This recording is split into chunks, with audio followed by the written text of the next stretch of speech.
Bom dia, senhoras e senhores deputados.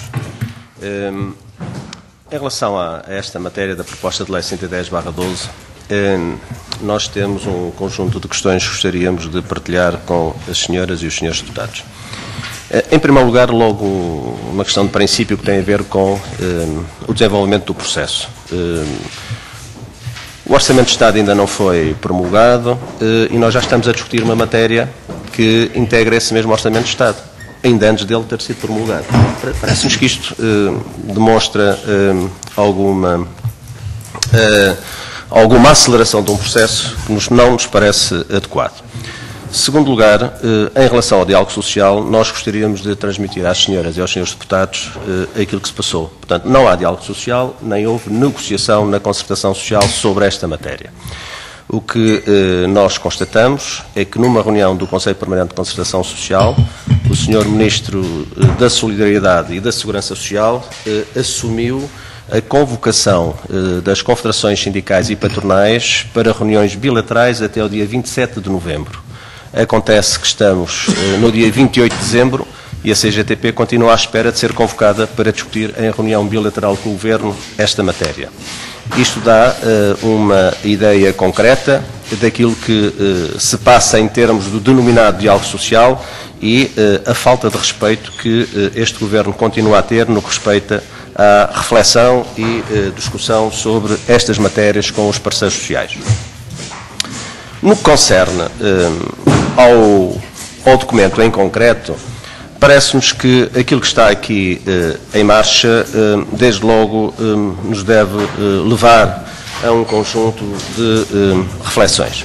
A primeira é esta.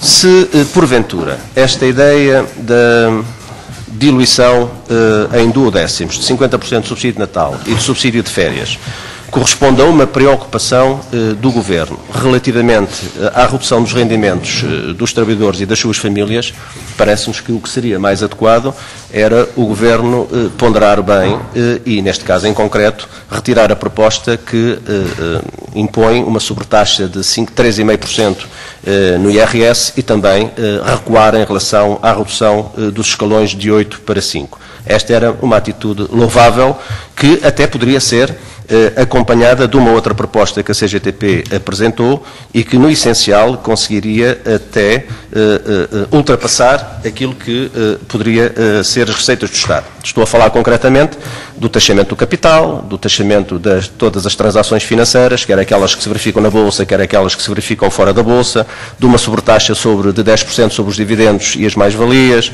também do combate à fraude e evasão fiscal, e estas eram propostas que poderiam resolver o problema. Ora, não é isto que nós temos em cima da mesa. O que nós temos em cima da mesa, portanto, é uma tentativa de iludir os portugueses para um problema de fundo que se vai colocar se porventura este Orçamento de Estado for aprovado. Ou seja, em 2013 vai haver uma redução significativa dos rendimentos dos trabalhadores relativamente a 2012. E essa é a questão de fundo que importa aqui considerar. Depois, esta proposta levanta também outro nível de problemas. Por exemplo, a questão da atualização anual dos salários. Como os senhores deputados e as senhoras deputadas conhecem, a contratação coletiva estabelece princípios que norteiam que todos os anos deve haver uma atualização salarial. Ora bem, aquilo que neste momento está a verificar-se com a apresentação desta proposta é uma pressão no sentido de que essa atualização anual dos salários possa vir a ser questionada no presente e no futuro. Mas não só. Há aqui um outro dado que também importa refletir, que é aquele que tem a ver com a contratação de novos trabalhadores depois da eventual aprovação desta lei. É mais do que certo que grande parte das entidades patronais, confrontadas com esta nova legislação, a curtíssimo prazo, o que irão fazer é promover contratações de trabalhadores por salários mais baixos. Porque que razão é que eles há de pagar mais quando têm uma lei que lhes favorece a possibilidade de contratarem por menos dinheiro e, neste caso concreto, pouparem no respeito ao pagamento de subsídios de férias, subsídios de Natal e até salários. Ou seja, há aqui uma lógica que está subjacente a esta proposta de lei que é perigosíssima e que tem a ver com a redução dos salários.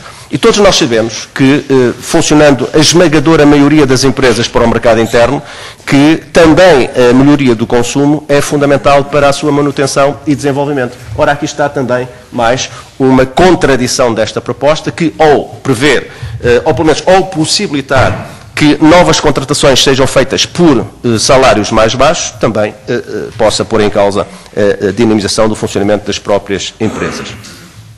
Por outro lado, há aqui um outro dado que nós gostaríamos de colocar, que é aquele que se relaciona com a contratação coletiva. O que está aqui em marcha é uma tentativa do Governo de se meter onde não é chamado. Ou seja, o Governo fala sistematicamente que é necessário dar liberdade à sociedade civil, que é preciso pôr a sociedade civil a funcionar, que é preciso haver menos Estado. Mas é interessante, aquilo que nós verificamos aqui é que há mais Estado. E vão meter o nariz onde não são chamados. Ou seja, as questões relacionadas com a atribuição dos subsídios de férias e outras têm uma relação direta com a contratação coletiva, que é da responsabilidade dos sindicatos e das organizações patronais. Portanto, compete-lhes a elas e não ao Governo intrometer-se nestas matérias. Portanto, e na nossa opinião, esta é uma matéria de contratação coletiva. Concretamente, contratação coletiva. É bom que se saiba que, por exemplo, várias convenções coletivas dispõem, inclusive, de normas específicas no que respeita, por exemplo, à atribuição do subsídio de férias, que prevê que, se os trabalhadores solicitarem 5 ou 10 dias de férias seguidos, imediatamente podem recorrer, aliás, podem solicitar o pagamento do subsídio de férias, que pode ser feito em janeiro, pode ser feito em fevereiro, pode ser feito em março.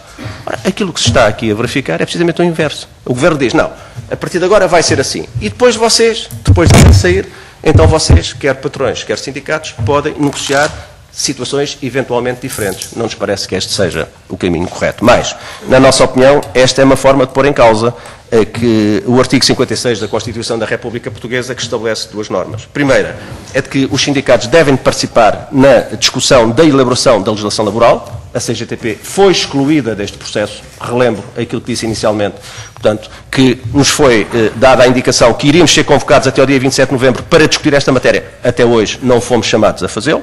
E, em segundo lugar, o direito de contratação coletiva é dos sindicatos, razão pela qual não pode haver aqui interferências de outro tipo, nomeadamente interferências governamentais. Para além disso, parece-nos ainda que há aqui um outro problema, que é aquele que se relaciona com o futuro dos subsídios. Os subsídios em Portugal, quer o de férias, quer o de Natal, foram introduzidos de acordo com um conjunto de condições e também na sequência de uma cultura que é específica, que é a nossa própria. Ora, mesmo que o Governo neste momento venha dizer que esta é uma medida temporária, que vai durar um ano, nada disso é garantido.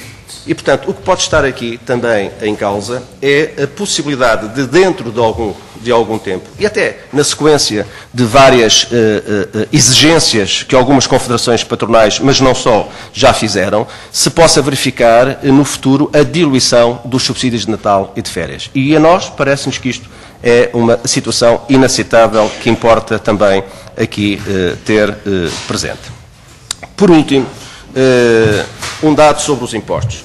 Nós, até hoje, e independentemente de já várias vezes termos solicitado, ainda não tivemos nenhuma informação específica da parte do Governo sobre se, porventura, esta diluição dos subsídios de férias e de Natal em duodécimos vão ou não ter influência nos escalões de IRS a suportar pelos trabalhadores. E é estranho que uma proposta desta natureza até agora não tenha sido acompanhada de uma posição clara do Governo relativamente ao facto de os trabalhadores com esta diluição poderem ou não ser confrontados com o aumento de escalão do IRS. Isto é lamentável. E é lamentável quando há um orçamento de Estado, já seguiu para o Sr. Presidente da República. É lamentável quando esta proposta de lei é apresentada à Assembleia da República e não é acompanhada desta informação. E é lamentável que até agora nada se tenha dito sobre isto. O que é que pode acontecer e o que é que vai acontecer? No mínimo, uma informação sobre esta matéria que se justificava e que até ao momento ainda não teve lugar. Portanto, em síntese, o que é que nós podemos dizer? Parece-nos que esta proposta, de lei que agora foi apresentada não resolve problema nenhum dos trabalhadores nem das suas famílias.